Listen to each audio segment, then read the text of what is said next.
저와 여러분의 삶이 우리 한밭제일교회가 대전 땅이 우리 조국교회와 대한민국이 우리 이한 담임 목사님과 사모님 행보가 할렐루야 할렐루야. 하나님 말씀 로마서 4장 16절에서 25절 말씀입니다.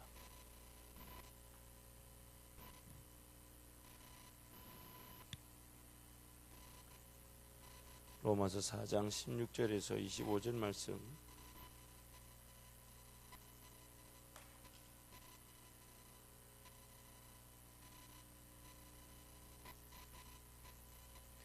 우리 함께 하나님의 말씀 선포합니다. 그러므로 상속자가 되는 그것이 은혜에 속하기 위하여 믿음으로 되나니 이는 그 약속을 그 모든 후손에게 굳게 하려 하심이라. 율법에 속한 자에게뿐만 아니라 아브라함의 믿음에 속한 자에게도 그러하니 아브라함은 우리 모든 사람의 조상이라. 기록된 바 내가 너를 많은 민족의 조상으로 세웠다 하심과 같으니 그가 믿은 바 하나님은 죽은 자를 살리시며 없는 것을 있는 것으로 부르시는 이시니라. 아브라함이 바랄 수 없는 중에 바라고 믿었으니 이는 내 후손이 같으리라 하신 말씀대로 많은 민족의 조상이 되게 하려 하심이라. 그가 백세나 되어 자기 몸이 죽은 것 같고 사라의 태가 죽은 것 같음을 알고도 믿음을 약하여지지 아니하고 믿음이 없어 하나님의 약속을 의심하지 않고 믿음으로 견고해져서 하나님께 영광을 돌리며 약속하신 것을 또한 능히 이루실 줄을 확신하였으니 그러므로 그것이 그에게 의로 여겨졌느니라. 그에게 의로 여겨졌다 기록된 것은 아브라함만 위한 것이 아니요 의로 여기심을 받을 우리도 위함이니 곧 예수 우리 주를 죽은 자 가운데서 살리신 이를 믿는 자니라. 예수는 우리가 범죄한 것 때문에 내줌이 되고 또한 우리를 의롭다 하시기 위해 살아나셨느니라. 아멘. 한번 따라 하시겠습니다. 내줌이 되고 살아나셨느니라. 내줌이 되고 살아나셨느니라.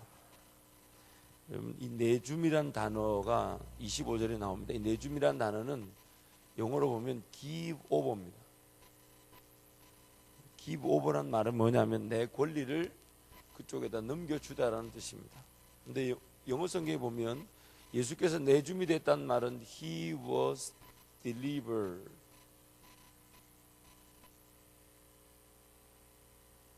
delivered to 이렇게 되어 있죠. 무슨 말이냐면 하나님이 예수를 내어줬다기보다는 어떤 질서 가운데로 예수 그리스도는 이렇게 들어갈 수밖에 없었다라는 것입니다. 즉 우리가 타락을 했는데 타락한 것에 대한 책임을 예수님께서 대신 지어주셨기 때문에 예수 그리스도는 하나님이 의도적으로 예수 그리스도를 어딘가에 집어넣지 않으셨고 우리를 구원하기 위한 분명한 그 타락 안으로 들어오셨다라는 뜻입니다. deliver 마치 이렇게 운송하다 배달되다 뭐 내어주다 그런 뜻이죠. 하나님께서 예수 그리스도를 그 가운데 처하게 하셨다 그렇게 얘기하는 겁니다. 그래서 내줌이 됐다는 말은 그런 분명한 우리의 어떤 영적 질서가 내어줄 수밖에 없는 상황임을 뜻하고 있습니다. 여러분, 이 분명히 우리가 우리가 하나님 은혜로 지음을 받았음에도 타락을 했어요. 그러면 이 타락이라는 것을 회복하기 위해서는 두 가지 방법이 있습니다. 타락의 회복에 두 가지 방법이 있는데 첫 번째 회복은 심판이 없는 회복이 있고 두 번째 방법은 심판이 있는 회복이 있습니다. 두 가지 방법이 있을 수 있죠. 심판이 없는 회복은 하나님 그렇게 하지 않으셨지만 심판이 없는 회복을 예를 들자면 이런 거죠. 죄를 지었으니까 하나님 싹 갈아 엎어버리고 다시 시작하시는 거죠. 오늘 아침에 제가 너무 어려운 걸 얘기하나요? 이렇게 다들 이렇게 우울해 미소도 없고 뭐 교회 어렵나? 교회 이해해야 된다는 거니까 다 이해가 되겠네요. 심판이 없는 회복이라는 말은 죄를 지었다. 세상이 타락했네? 이대로 내버려 두면 안 되겠네? 그럼 어떻게 해요? 싹 그냥 우주부터 시작해서 지구까지 싹 없애버리시고 다시 시작하면 됩니다. 문제가 뭘까 근데? 문제가 뭘까요? 그렇게 하면? 문제가 뭘까요? 심판이 없는 갈아엎어 보시고 다시 창조한다. 여러분 같이 이렇게 우리 대화를 나누면서 말씀을 좀 묵상합시다. 이게 일방적인 어떤 주입식이 아니라 지금 여러분 자꾸만 우리가 하나님 주신 이 이성을 가지고 하나님의 그 은혜를 이해할 수 있는 만큼 최선을 다해서 분별력과 상고할 줄 알고 묵상할 줄 알아야 됩니다. 심판이 없는 애 자꾸 갈아엎어버리면 무슨 문제가 있을까? 첫 번째, 몇 번을 창조해야 될까요? 사람 숫자만큼 창조해야 되지 않을까요? 엎어버리고 또 새로 시작했더니 또 죄를 지을 위기가 있고 또 죄를 지으면 또 엎어버리고, 그럼 몇 번을 창조해야 될까요? 수만 번 창조가 또 필요할 수 있습니다. 두 번째, 만약에 이렇게 엎어버리고 창조하는 것이 심판이 없는 행복이니까, 그렇죠? 다시 시작하셔야 되니까 엎어버리고 창조한다 그러면 또 문제가 있습니다. 이게 뭐냐면 창조 목적과 전혀 맞지가 않습니다. 창조 목적이 뭡니까? 단순히 뭔가 나타내는 것이 아닌 하나님이 지으시는 그 사람이 하나님께 영광이 되도록 하기 위한 것인데, 근데 그 사람이 죄를 지었어요. 그래서 하나님과 맞지가 않아요. 하나님 딱 죽여버리고 또 다시 시작했어요. 그 뭐 하여튼 뭐 수만 번을 아마 재창조를 하셔야 될 거예요. 근데 또 그렇게 수만 번 재창조 되다 보면 뭐가 문제입니까? 그 사람이 하나님과 함께 동행하고 하나님의 뜻 가운데 살아가는 그 분명한 창조 목적이 상실되게 되죠. 세 번째로, 하나님은 실수할 수 없죠. 좀 더 구체적으로 말하면 하나님이 다시 시작하지 못할 환경과 상황은 없으십니다. 하나님이 창조했을 때 하나님의 그 분명한 완성점을 가지고 계시고 완성을 향하여 걸어가실 수 있는 분이시니까, 그래서 하나님이 창조한 걸 엎어버리신단 말은 하나님 그분이 바꾸시고 실수할 수 있다는 걸 인정하는 셈이 되어버리죠. 하나님의 속성과도 맞지가 않아요. 결국 오늘 우리에게 허락하신 은혜는 이 심판이 있는 회복입니다. 분명히 죄로 말미암아 타락된 그 상황에서 그 타락한 죄로 말미암아 타락한 그 질서가 우리에게 요구하는 바를 그대로 어떻게 하시고요?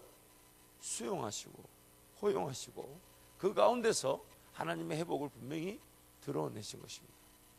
그래서 예수 그리스도를 이 땅에 우리한테 뭐라고요? 예수를 죽이시는 십자가 사건을 우리에게 나타내신 거죠. 왜요? 분명히 그 죄로 말미암아 타락한 그 질서를 회복하시기 위한 심판을 친히 감수하신 거죠. 감수하신 거죠. 결국적으로 심판이 없는 회복과 심판이 있는 회복을 볼 때 어느 것이 훨씬 더 하나님께 영광이 될까요? 어느 것이 하나님께 영광이 될까요? 심판이 있는 회복이죠. 그리고 또 심판이 있는 이 말 그대로 심판을 감내하시면서 회복하시는 데는 더 분명한 목적이 있습니다. 그게 뭐냐면 하나님이 세상을 지을 때에 전 인류 역사를 어떻게 하셨을까? 미리 계획하셨죠. 하나님이 전 인류 역사를 미리 계획하시고 미리 계획하신 그 일에 첫 번째 삽을 뜬 게 창조였죠. 그렇죠? 그래서 우리는 이미 장세전에 그리스도 예수 안에서 이미 다 계획되어 있고 예정되어 있었습니다. 오늘 이걸 처음 듣는 얘기가 아니잖아요. 그렇죠? 그렇죠? 우리는 이미 언제 계획되었습니까? 우리는 언제 계획되어 있었습니까?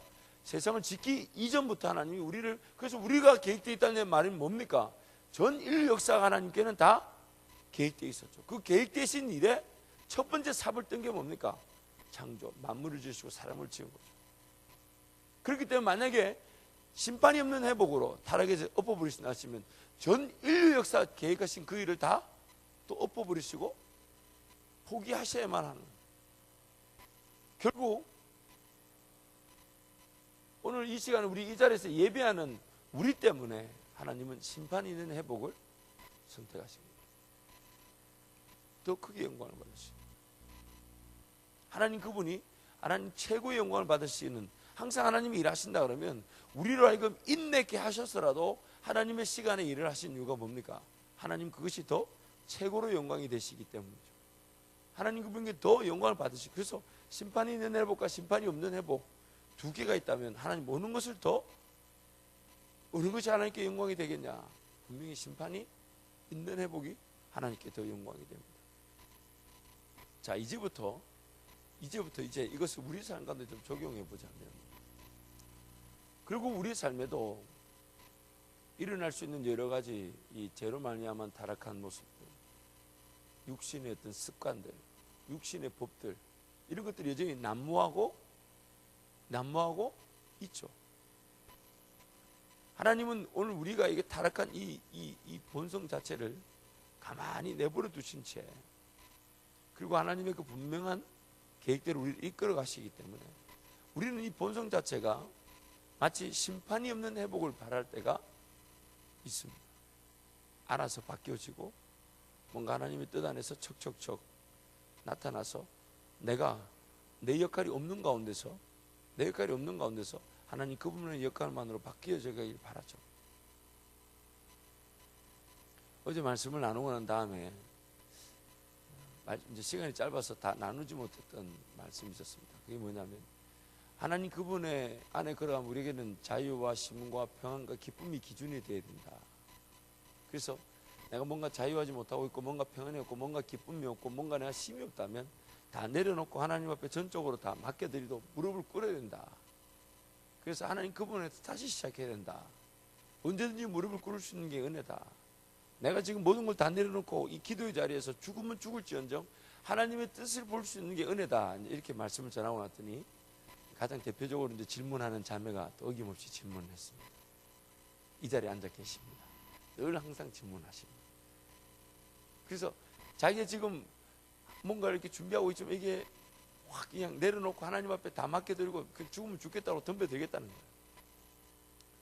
그래서 제가 처음에는 얘기를 해주다가 싱이 찔러가지고 저도 도대체 몇 번을 얘기해 줘야 되는지 몰라서 상대를 안 해주려 하다가 가만히 이렇게 묵상하니까 그래도 조금 제대로 좀 설명을 못한 게 있어서 좀 더 설명을 하자면, 내가 혹시 주님 안에서 자유한다는 것과 내가 자유하고 싶은 것에 그런 이 차이를 내가 못 느끼고 있는 것은 아닌가. 주님 안에서 자유한다는 것은 주님의 뜻 안에 머물면서 주님이 인도하시면 내가 맡겨드리는 그것이 우리 진정한 자유죠. 그러나 그 자유 그 자체를 내가 누리고 싶은 욕심이 또 일어날 수 있겠죠. 그래서 지금 하나님 분명히 말씀하셨는데 그 말씀하신 것을 내가 저버리고 다 포기하듯 기도의 자리로 달려나온다면 내가 주님 안에서 자유하겠다는 걸까요? 아니면 내가 내 자유를 정치하겠다는 걸까요? 나무가 있습니다. 열매를 맺기 위해서 주인이 가지치기를 할 때에, 그러면 주인 입장에서 볼 때 이 가지치기는 나무를 위한 자유가 될 거지만 나무 입장에서는 어떨까요? 자유처럼 느껴질까요? 아니면 뭔가 당하는 것처럼 느껴질까요? 주인 입장에서는 나무에 가지치기를 해야만이 열매를 맺어요. 그것이 그 나무의 진정한 뭐가 되는 겁니까? 자유가 되는 거죠. 왜요? 더 크고 더 좋은 열매를 맺을 거니까. 근데 나무 입장에서는 가지치기가 마음에 들까요? 안 들까요? 근데 우리가 아는 대로 가지가 무성하면, 그래서 꽃이 많이 피면 열매가 실할까요? 잔잔해질까요? 영양분이 어차피 공급되어 있는 게 한정되어 있고, 그래서 가만히 나무를 내버려 두면 자기 마음대로 가지가 막 나오면 그 가지가 열매를 맺긴 맺을 텐데 영양분이 분산되다 보니 열매가 열매답지 못하게 되죠. 그럼 진정한 자유는 뭘까요? 그냥 내버려 둬서 잔잔한 열매들만 맺게 하는 게, 나무가 되고 싶은 대로 되는 게 자유일까요? 아니면 주인이 그 나무가 모르지만, 나무는 희생당하는 것 같지만 나무가 진정으로 맛보여야 될 그 열매를 맛볼 수 있다는 게 자유일까요? 어느 게 자유일까요? 제 말이 지금 이해가 안 되십니까? 이해가 되세요, 안 되세요? 제가 지금 어려운 얘기를 하는 거예요, 지금? 대창이가 고개를 끄덕일 정도면 다 이해를 할 텐데. 그렇죠? 어느 게 자유일까? 진정한 자유일까요? 내 나무이지만 더 크고 좋은 열매를 맺는 게 진정한 자유가 되겠죠. 그러나 그 나무 입장에서는 마음에 안 드는 일이 일어날 수 있죠. 그래서 우리는 하나님의 뜻 안에 맡겨드리는 것이 오늘 우리의 진정한 자유이지만, 그것이 내가 말하는, 내가 느끼는, 내가 갖고 싶은 자유와는 다르다는 겁니다. 다르다는 겁니다. 우리는 그 자유의 진정한 개념도 모르고 있어요. 사실 뭔가 부담이 되고 어려움이 되면 자유하고 싶어요 확 내려놓는다면 그게 자유일까요? 그 평생 맛볼 만한 일이 있을까요, 없을까요? 없어요. 그래서 오늘 우리는 그런 질서 가운데 지금 던져진 상태입니다. 하나님이 예수를 그런 타락한 법안으로 그대로 당하게 하시고 그 가운데서 다시 살아나게 하심으로 오늘 예수를 말미암은 저와 여러분 역시도 지금 우리가 처한 육신의 법, 육신의 소욕, 육신의 정욕, 내 욕심들 이런 것이 여전히 난무하는 그 가운데 그대로 하나님이 두시는 것 같지만 그 가운데서 잘라버릴 건 잘라버리게 하시고 정리될 건 정리되게 하시면서 진정으로 하나님의 사람다운, 그래서 그런 모든, 심지어 내 육신의 욕심인데도 하나님 가만히 내버려 두고 가게 내버려 두실 때도 있어요. 뻔히 죄를 짓는 거 알고 계시면 그 가운데 거하게 하실 때도 있어요. 억지로 죄를 짓지 않는 자리로, 육신의 소욕이 일하지 않는 자리로 미리 사전에 차단하지 않으시고 그 가운데 가만히 내버려 두실 때가 있어요. 그것은 바로 그것을 통해 하나님은 다시 살아내시기 위한, 다시 살아나도록 하시기 위한 하나님의 은혜를 그대로 심판이 없는 회복이 아니라 심판 있는 회복을 위해서 철저하게 하나님 우리를 인도하고 계신 겁니다. 그래서 예수님께서 이 타락한 이 세상 가운데 내어줌이 되셨던 우리도 그 타락한 세상, 타락한 죄의 본성, 육신의 소욕, 육신의 정욕, 욕심, 안목의 정 이런 데 다 내어줌이 되고 그 가운데서 하나님의 은혜로 다시 회복되어지고 다시 변화를 받고 자라는 곳으로 점점점 더 자라게 될 것입니다. 그래서 그 자라는 그 포인트, 그 은혜의 자리, 이것이 뭐라 오늘 하나님께서 우리를 향한 뜻이 됩니다. 여러분이 만약에 학교에서 가르치는 교사다고 치면 학생들을 가르칠 때 그 학생들이 뭔가 잘못을 했어요. 그럼 그 잘못을 덮어주기만 해야 될까요?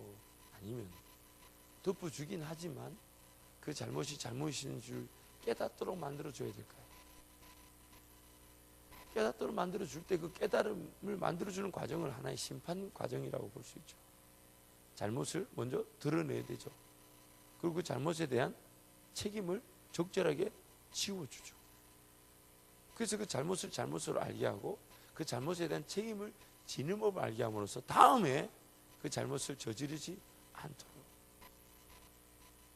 오늘 심판이 있는 회복이라는 말이 바로 이것입니다. 오늘 우리는 그런 육신의 소욕, 죄의 법 아래서 그냥 쓰러질 때 있고 넘어질 때가 있어요. 그럴 때마다 심은 대로 거두게 하시되 그것을 철저하게 다 경험케 하시고 그것에 다 법 아래에서 심판을 당하듯 그러나 인내케 하시고 아픔을 겪게 하시지만 그러나 그것이 다시 살아나게 하시기 위한, 자녀가 하나님 부모가 자녀를 기르듯 선생님이 아이들을 가르치듯 그렇게 가르치기 위한 분명한 은혜로 바꾸고 쓰십니다. 분명한 것은 죄로 말미암아 타락한 이 세상을 하나님이 만들지 않으셨다는 사실입니다. 하나님이 만드신 세상은 죄가 없는 하나님의 백성이 온전히 하나님과 거할 수 있는 은혜의 세상이었지만 우리 그 사람이 죄로 말미암아 타락하여 지금의 이 상황을 만들어낸 것입니다. 그런데 하나님 이 상황을 갈아엎어버리지 않으시고 그대로 품으시면서 그 안에서 하나님의 사람들이 여전히 자기들조차도 육신의 소욕과 욕심과 육신의 법들이 난무하고 있는 가운데 그 가운데서 헤매이듯 고생하듯 전전긍긍하듯 그렇게 시간을 보낼 때도 있지만 그것이 하나님의 그 놀라운 은혜로 회복해 하시기 위해서 하나님 지금 우리를 인도해 가고 계십니다. 그러므로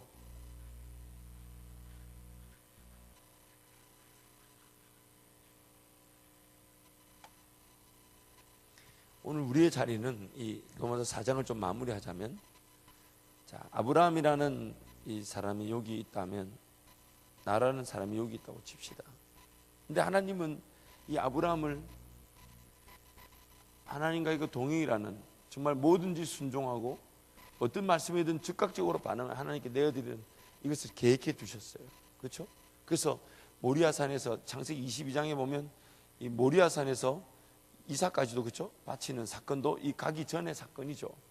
또 요한복음 8장에 가보면 예수님이 아브라함을 어디까지 표현하시냐면 아브라함은 나의 때 볼 것을, 예수 그리스도를 통한 메시아의 때를 볼 것을 즐겨하다가 보고 기뻐했다. 그런 어떤 하나님과의 그 깊은 동행이 하나님의 그 미래의 역사까지도 보는 그 동행의 자리에 가기를 계획하셨는데, 그래서 하나님은 지금 여기서부터 시작하시는, 갈대아 우르에서 시작해서 하란에 있다가 하란에서 다시 애굽으로 내려갔다가 애굽으로 내려간 이 아브라함을 다시 끄집어 올려서 가나안 땅으로 또 집어넣으셔서 하나님 말씀하시고, 그래서 이 애굽 하란이 다 거치고 난 다음에 가나안 땅에 돌아왔을 때 15장 17장에서 그제서야 하나님은 아브라함이 하나님을 믿게 되었다. 그리고 하나님 그제서야 아브라함이 하나님을 믿게 된 것은 하나님 뭘로 여기셨다? 하나님의 의로 여기셨다. 즉 하나님의 의가 우리는 다른 말로 뭐라고? 하나님의 작품이다. 아브라함이 이만큼 하나님을 믿게 되고 하나님 그를 의로 여기셨단 말은 하나님을 전혀 믿을 수 없는 아브라함을 이만큼까지 끌어오셨다는 거잖아요. 그렇죠? 그렇죠?